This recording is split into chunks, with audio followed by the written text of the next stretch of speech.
Once again, it is evening time, and that means it's time for me to make another support video here.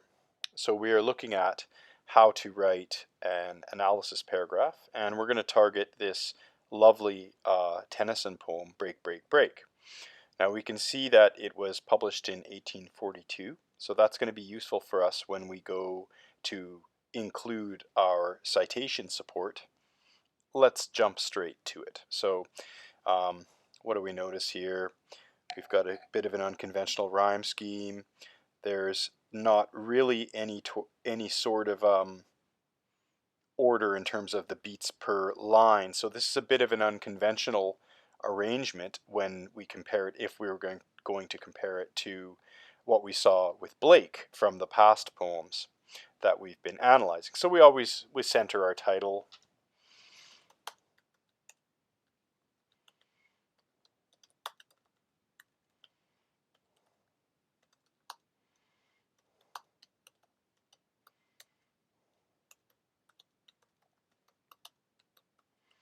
And as I mentioned before, normally we will italicize the title name. So then we align to the left and tab in. So remember, as it states right here, as we're writing it, we want to include a topic sentence that's going to state our purpose, and we should probably also mention the author and the name of the poem. Here we go.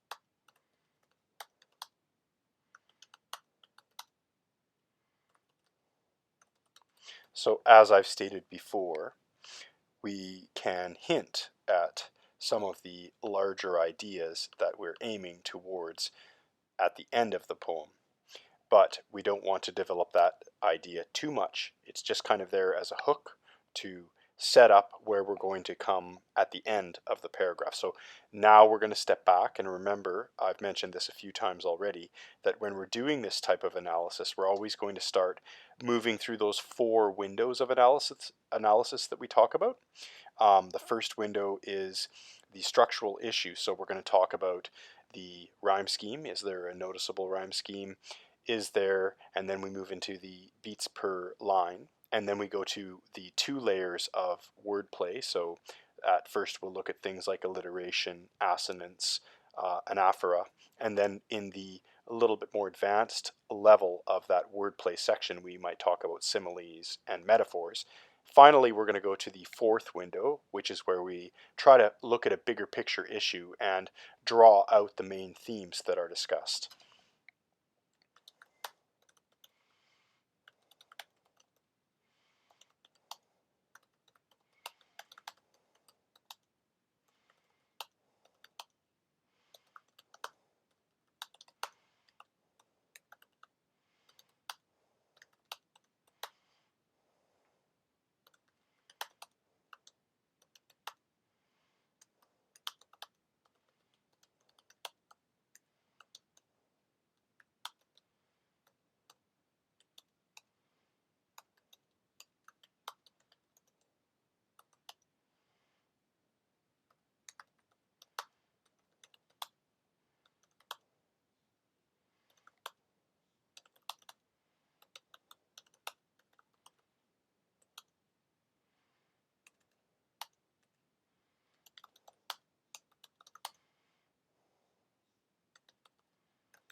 And so what you can see here is that I've kind of talked a little bit about the fact that there's not a rigid pattern, but we do have some rhyming words at the end of the line. So if we go back to our analysis framework chart, and this is why these charts are particularly powerful, we can capture and prepare for our paragraph writing. So we can see that we've established that we have an A, B, C, B, D, E, F, E, G, H, I, H, and that's all a traditional poetic analysis method where we give a letter to each of these words. And then if this word does have a rhyming partner later, that would also be given the letter A. So for example, C rhymes with me. So they're both titled as a B letter notation. Okay, so we could explain this very simply by doing typing out that pattern. So A, B, C, B. Then we do a slash mark. That shows the next stanza will be clarified. So it's D, E, F, E. And then we just double check our chart. These are why the charts are powerful, because we can use our analysis brain work here to help us when we write. Did I put a space there? Generally, we kind of keep them tight like this, and the slash, the backslash, just indicates I'm moving to the next stanza. And so here's that interesting point, is that the final stanza does reflect some of the rhymes from the first stanza, and that reminds us again that this is all deliberate, and these devices do get recycled when poets compose a new piece. Perfect. And then we might even include, and when was it published? That's why I include the publication dates, 1842. And this is the whole range of the poem, so you can include all the lines. So it goes right from, there's 4, 8, 12, 16. So we do a notation 1 through 16. Boom, there's our correct citation.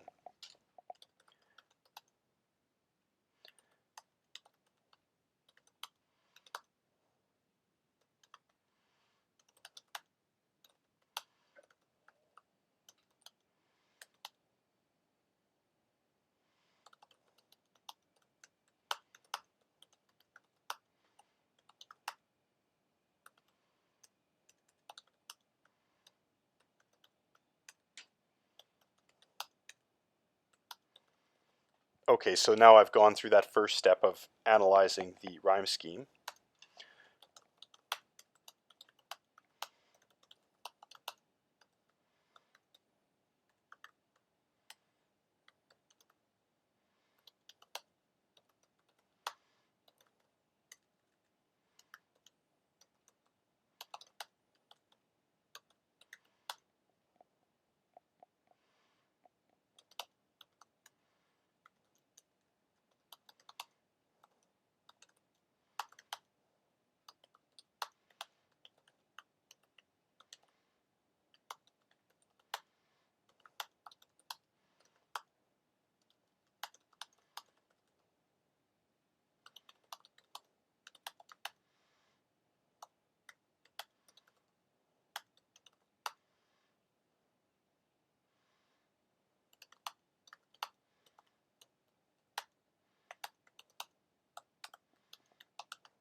So this is the big point here, is that when we look at this particular poem, at first glance, we might consider this idea of break, break, break to be talking about the ocean breaking on the shore, right? Because this is the literal meaning of what he's writing about.